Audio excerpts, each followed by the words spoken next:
friends, today I'm going to tell you about this sword right here. It is a Tachi from YesKatana, and it's kind of like a katana with a different mounting, but more or less it's called a Tachi. Anyway, this is a sword from YesKatana. The name itself is kind of a series of buzzwords rather than a name. Handmade, T10 steel, full tang, real Japanese katana with silver gilding, sheath clay tempered, hashtag 1105. Nevertheless, I will link it in the description down below, as well as measurements and all that kind of stuff if you are interested. This sword, bear in mind, was sent to me for review from YesKatana. I didn't spend any money on it. If you think that makes me biased, you know at the start. Also, I do study Japanese-style swordsmanship, but most of my focus is on using a katana, so moving it as a Tachi is a little bit different. They're worn differently, they draw differently, despite the fact they have visually a lot of similarities. Also, I've made a lot of sword reviews, but I don't fancy myself an expert. I've made, you might say, a few of them. I have a bit of hands-on experience. Nevertheless, keep my musings and ramblings as that of a non-expert. Anyway, with that in mind, I will get into the review. And the first thing I want to start off with is that this is, at least notably, more of a visually appealing sword. It's not really sold, at least there's no ad copy that I can find on their website that says like, hey, it's a super sword, it's going to do this, that, or the other. And I think intuitively you would see this kind of copper sheath or something like that and think maybe it's a little bit more of a decoration. That said, I suppose you could also see that it's largely made and surrounded by metal and assume that it's a little bit more built for battle. Hopefully this review gives you some idea of what to expect should you decide to buy one. The price on this blade is $362 as of the recording of this video right now. What it is when you go to buy one, I'm not sure. I should also note that I don't exactly know how much this one was, because the one they were sending me shouldn't be any surprise why I requested it from YesKatana, because it had a swirly Mitsudome on it. If you've watched my channel, you know that I have an odd fascination with that mon, that Japanese style symbol, and so I saw that on one of these swords and I requested this one as a review sample. What I got didn't have the same symbol on it, but it looks to be made in the same way, so I guess maybe it's a nuance of the review sample and they sent me a like sword, but it's not exactly the one that I thought that I was getting. So the one in the link is not this one, but it's pretty close, and it's the one that I have to share with you.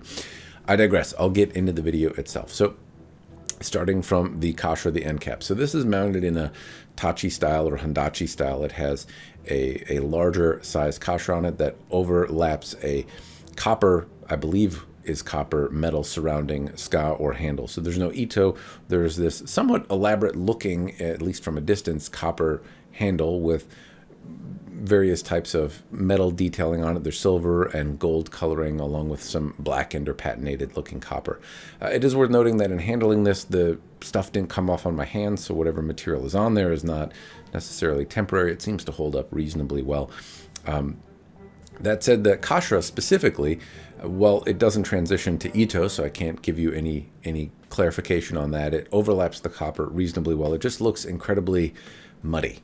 These fittings are similar to what you would find on gunto, or you know, it's a pretty common, I suppose, Japanese style of fitting, but the detailing on here is just very, very crude, for lack of a better word, and it looks like it's almost finger painted. It's very sloppily done. And this isn't a terribly expensive sword, so I don't know exactly what to expect, but I have seen inexpensive swords that don't have the same kind of lack of detail, and that's going to be more or less a subjective take on my part throughout this review, is that this is a very ambitious looking sword. It takes on a lot of visual detail, and I really think it misses the mark throughout. The fittings are relatively inexpensive because it's not a terribly expensive sword. At the same time, it has this metal scabbard, this copper piece to it, and there's lots of little details, some of which appear to be put on by hand, and I think it takes on too much, and for too little a price, it doesn't give you much quality. So it's fair to say that you can't really expect much. At the same time, I guess hopefully this close-up detail will give you some idea of what to expect and if you find it acceptable or not. To me, visually, when it gets up close, I really find it to be quite a detractor. The moans and all of the things that are supposed to be crisp and intricate are not, and they're muddy and appear, you know, just a very poor quality. So the kasha, anyway, has this little tassel bit on it. It's important to note that it doesn't stretch over the kasha. It doesn't go to either side. It stays put on one side, and I don't do Tachi enough to really know where that tassel holder should go, but I'm pretty sure it should wrap around to either side of the sword, and it doesn't. You can easily bend it and take it out, though, if you don't want it. Anyway, moving up to the handle, there's some ornamentation on here, again with the silver and the gold and the copper colored, and some what looks like hand carvings, I think are hand carvings. And notably, it doesn't, like, the patination doesn't come off on your hand, the coloring doesn't come off and leave you with residue on your hands. It's not terribly comfortable though, and that said, it doesn't necessarily need to be. I don't find it cumbersome or hard to index, but it can get slippery if your hands are wet, which is not terribly surprising considering it's a metal handle. The detail on here is what I've just said. I don't need to repeat it. The details are somewhat muddy. And if you like the look, great. As a shape, it's fine. And the metal bits where it's welded or stuck together don't bite my hand. There's no hot spots. And the somewhat crudeness of the fittings contributes to that. They're rounded and there's no real sharp edges or anything that hurts my hands when I'm swinging them and using them. Moving up to the Fuchi, same story as the Kashra here. The transitions, I think, are okay. Ideally, they would line up and be perfectly smooth, but they're not. It's just kind of a Fuchi placed over the top of a metal handle. It looks the way it does. The moans and whatnot have the same kind of roughness to them. Now, the handle itself is something that I want to back up and talk about. Shape-wise, it's okay from a distance. It looks whatever, but when you shake it, right away there was a little bit of wiggle in it. Now, this has a copper peg that runs through and doesn't allow me to disassemble it, or at least I think I'm going to break it if I disassemble it, and the tang is wiggling around in there. I could feel it a little bit when I got the sword, but over the course of using it, it developed a lot of rattle, and so much so that I felt not comfortable using it anymore, because all that was standing in the way is a dubious copper peg that I wasn't entirely sure was secure. And so I feel the Nakago kind of shifting around and bouncing around inside the handle now, and it does so quite, it has a pretty good amount of movement. If it were a handle that were secured with a bamboo peg, I could take it out, I could re-secure it, but it looks like it's not supposed to come apart, and I'm not confident that it won't, so it was a major factor in me stopping the review process, which I'll talk about towards the end. Anyway, as I move up to the Tsuba, same visual look. I'll just say that it does have a Tachi style appearance to it, or at least it has the pieces that you would see on some Tachi style, but rough, I guess. Moving up to the habaki, you can see that it is a brass habaki with some ornamentation and detail. I've seen this habaki before, but it's pleasant enough looking. The saya is more of the same in that it has the same kind of detailing that the handle did, the grip itself area anyway, and some of it does look detailed by hand, or at least carved in, maybe a little bit by hand, or I suspect it is anyway. It's not all just kind of painted on. I can make out a very prominent seam for where I believe they were welded together to form the area that wraps around what I'm guessing is a wood core. It rattles just a little bit. Retention is not bad. And basically, if I stand back and just look at the blade as a whole, I think that's why people are going to buy this as wall art primarily, but functional wall art if you need. And for that, I think at a distance, it looks really the part. If you're not super into Japanese style swords and you're not really looking for a one-for-one reproduction of a thing, then this at a distance kind of looks cool and intricate and detailed.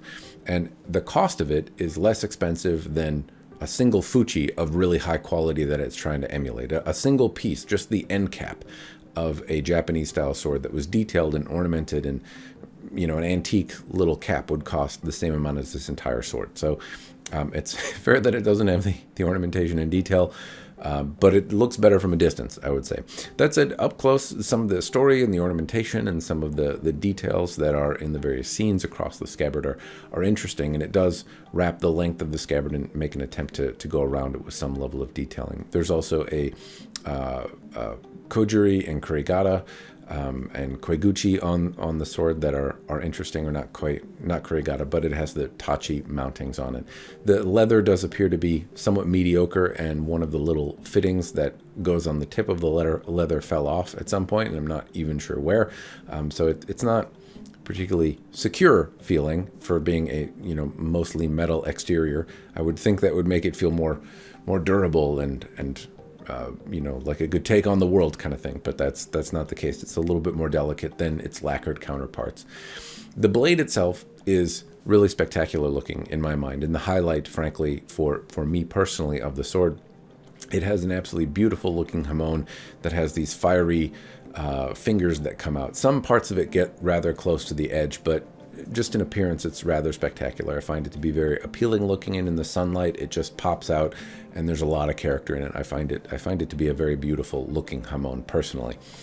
In cutting and moving it around, it actually cut pretty well. It was sharp out of the box. It popped poo noodles apart, and I did some various things like smacking it onto the side of the stand and cutting some various stuff. But what I found is that as I was cutting soft and hard and basically just moving the sword around, the handle developed such a rattle that I feel like the Nakago is like knocking around on the brass pieces, and I'm not sure exactly when it's going to come apart, and I don't really want to continue testing it. And frankly, it doesn't seem like it's really worth the time to push it all the way to failure, because it's already failed. The Nakago has failed and is bouncing around, and I can't get it apart. It doesn't allow me to maintain the item, so it has failed and is no longer giving me confidence to use it as a weapon. I feel like it's probably going to last for a few strikes, but I'm not sure when the last one will be. And if I'm throwing it at a tree or doing some of these dangerous things, I need to know that the handle isn't going to slide off. It doesn't allow me to be in control of the weapon. I've talked a lot about how Ito and the nuances of the grip can make a person feel in control of the weapon, and here I've just lost confidence in that control. So that's why I stopped the review. It cut perfectly fine. I imagine if I take the blade out and put a different handle on it, it'll cut and probably last. The previous YesKatana blade that I had, it didn't amaze me in durability, but it was perfectly fine. And this one seems to do all the backyard type stuff just fine. So if you're content to take it apart and put it back together and maybe try to shim up some of those things, I bet it would last quite a bit longer. But as it came to me from YesKatana, it's insufficient to continue testing. So anyway, in terms of usage and all that kind of stuff, hopefully what I can show you for the testing that I did is sufficient to give you an idea if it's worth it or not. For me personally, though, no. And my lack of enthusiasm is probably transparent in this review. It really visually wasn't all that ideal to me, though I can kind of see it as a wall art high up on a shelf where people can't see the details very close. But in using it, if your idea is that it's functional, the Nakago should not be rattling around, or you should make it in such a way that I can take it apart and shim it up or do some of that more standard maintenance on a Japanese style sword. This was a miss for me at $360. It's not a super expensive sword, but it's also not nothing. $360 can buy you a perfectly functional sword of a non-metal scabbard variety, of which YesKatana sells, and they sell at a cheaper price. The previous example from YesKatana would be preferred, and even that one didn't really resonate with me too much. So anyway, unfortunately, the offering from YesKatana here is a no for me. It's just visually not for me, and from a durability standard, didn't hold up in any spectacular way either. And I think at least my personal $360 would be better spent on a different offering.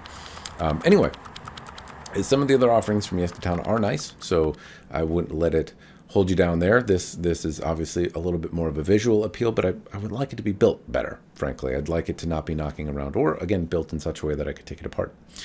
That's all I've got, though. Hopefully it's been a helpful review. Cheers, and thanks for watching.